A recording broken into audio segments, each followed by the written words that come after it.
Знаете ли колко много са фалшиви хората? Ще говоря хем на български, хем на английски. Микс.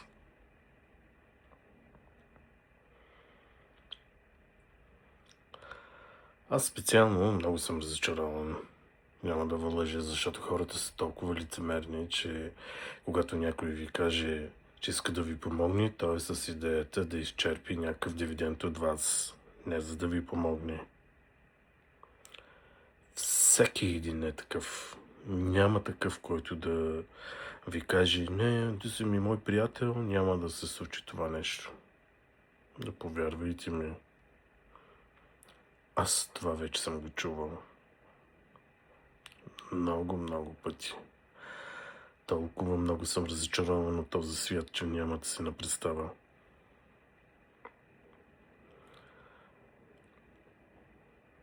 Особено когато си в друга държава, вие си мислите, че като си отидеш в друга държава и че живота ще цъфти.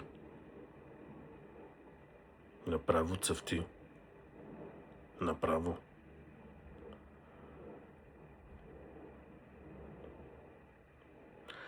Може би това ми е една от най-големите грешки, защото вече почти 10 години живея в Великобритания и то вече няма за кога. Аз вече отивам на преклонна възраст. Наближавам 50-така.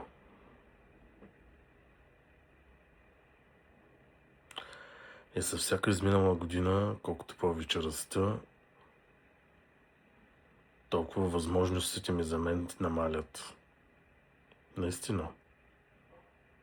Осъзнаваш го късно. Но пък когато го осъзнаеш рано, те възможностите пак ги няма. Така че сте обречени. Каквото и да правите. Ако тази система не бъде променена, която в сегашно време е в този свят, не говоря само за България или за Великобритания или като цяло, аз говоря това всъщност като цяло, че трябва цялата система човешка да бъде променена така, както някога Създателят създаде мрака и светлината. И после рече: нека да създам дом, за да може творението ми да има къде да живее в мир и спокойствие.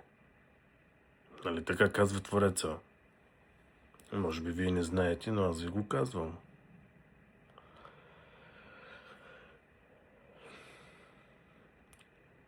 И когато видя, че неговото творение опита от забранения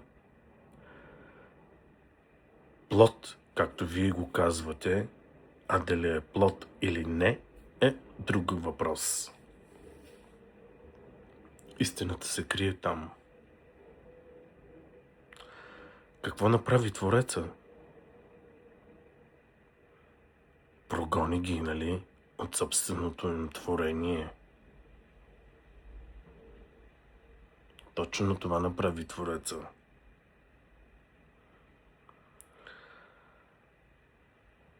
И тогава се видя истинската същност. Хората не им пука нито за майка ти, нито за баща ти, дори на собствените ти родители. На вас не ви пука за тези, които са ви отгледали.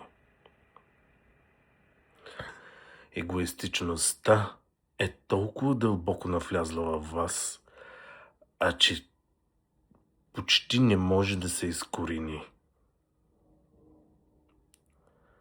Но винаги има решение. И аз създавам това решение.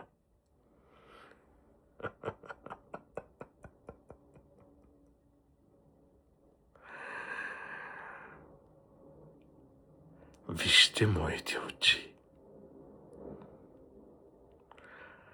Кой съм аз?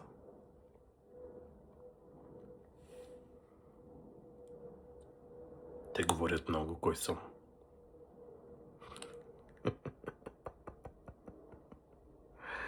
Виждате ли?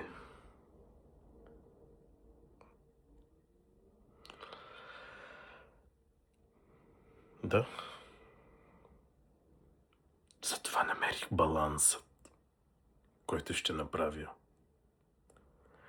И бавно по бавно ще заличавам, като с всяка година ще увеличавам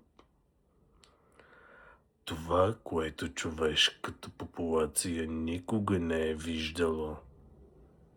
Ще бъдете наказани за това. И аз ще поставя равновесието на тази планета, защото вие, човекоподобни, какво правите? Взимате от творението, което някога създадах, за да съществува като баланс. А вие отнемате това, което създадах някога. Вие сте живи благодарение на мен, защото аз пренебрегнах решението на Твореца, като взимах части от семката от Едем, за да я посея наново, за да ни бъде заличено творението на Твореца. А вие как се отнасяте с това? Човекоподобни.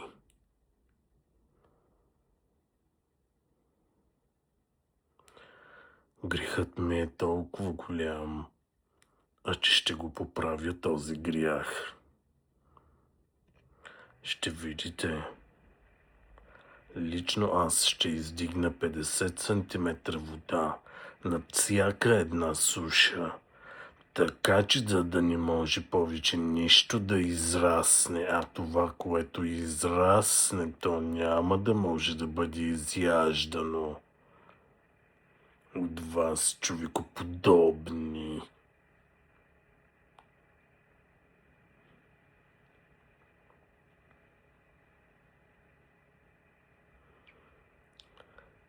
Така е писано и така ще бъде. Аз ще отруя природните бедствия. До сега бяха по 2, но сега ще ги отруя и ще видите какво ще се случва с всяка изминала година и ще донеса напаст, която ще изяде всичко,